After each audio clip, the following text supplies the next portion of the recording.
Our favorite here at the Comedy Magic Club. Start clapping right now for David Deeble.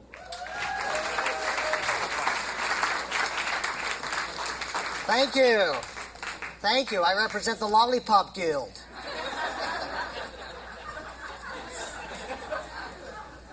Good to be back at work. I've been off for the last month. I had to be treated for rabies of all things recently. I don't know if you folks are familiar with the way rabies is treated, but among other things, it requires an injection at the site of the bite. So I had to take my doctor back into the woods and stayed at a hotel in Hermosa Beach last night that had some unusual amenities. They had wake-up calls, of course, but for a small fee, they had something called real wake-up calls, which piqued my curiosity, so I ordered a real wake-up call, and this morning my best friend rang me to tell me I have a drinking problem.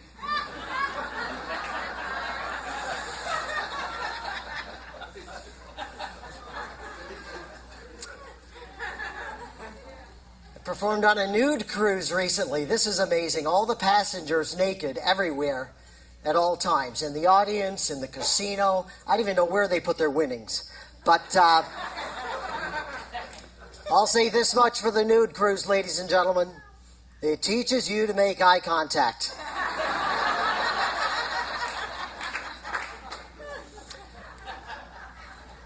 In some ways, it was like any other cruise. For example, they had pool games like, water volleyball, the belly flop contest. The ring toss is not what I had expected, but that's another story. I'll tell you a little bit about myself. I'm married. I have to say that getting married was the best decision I ever made. I'll never forget putting on that wedding ring for the very first time and thinking, I am someone else's problem now. I got married old school to a woman, and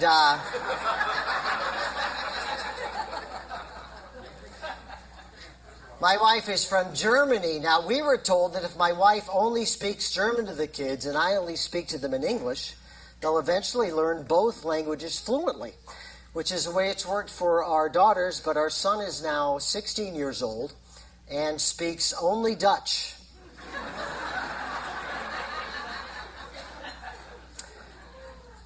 Having bilingual kids really makes you appreciate what an exasperating language English must be to learn. For example, every day I'll have the same exact conversation with my son. He'll say, Dad, look what I did do.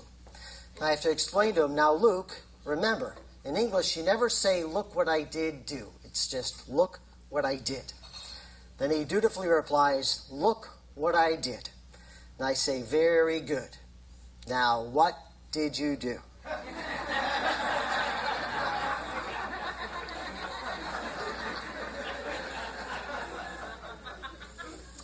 Needless to say, as a comedian married to a German, I sometimes have to go outside the marriage for laughs. Let's face it, there's two things Germans never joke about: Hitler and everything else. I do like to run new material past my wife from time to time, though, and if she doesn't laugh, I put it in the show.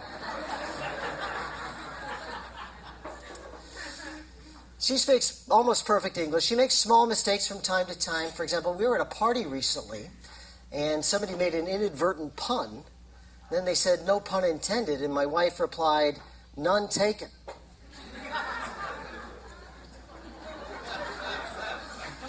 You have to meet me halfway on some of these jokes, folks. I'm sorry. Sometimes she'll see me observing other women, then accuse me of comparing her to them, which is ridiculous, because when I see other women, my wife is the last thing on my mind. Ladies, these are jokes. I make them up. It's okay.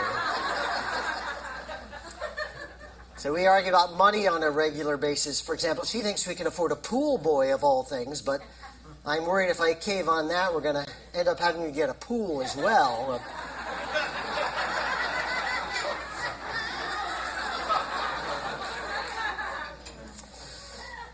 I think of the human brain as like a pair of headphones, and female headphones are broadcasting something very different from male headphones. Man puts on a pair of female headphones for the first time in his life, He's exposed to a nonstop barrage of worries, thoughts, concerns, plans, emotions. Rips them off after 5 seconds. Meanwhile, a woman puts on male headphones. She realizes they're noise canceling.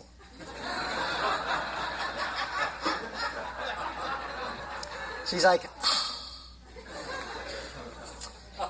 if I seem a little tired, it's because last night my hair was so perfect I couldn't bring myself to go to bed.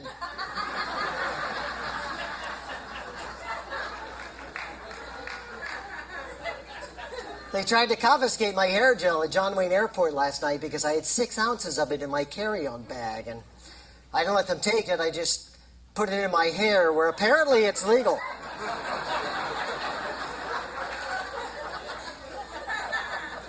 Six ounces of hair gel in your carry-on bag. They think you could be a terrorist. Oh, but 20 ounces in your hair. Well, then, welcome aboard. I was getting patted down at airport security, and the guy says, when I reach sensitive parts of your body, I'll use the back of my hand. You talk about disappointment.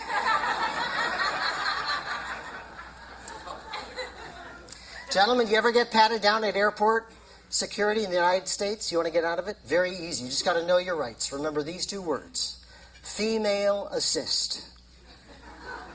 And do what I do. I look them right in the eye and I say, listen, I'm gay and I don't feel comfortable being patted down by another man.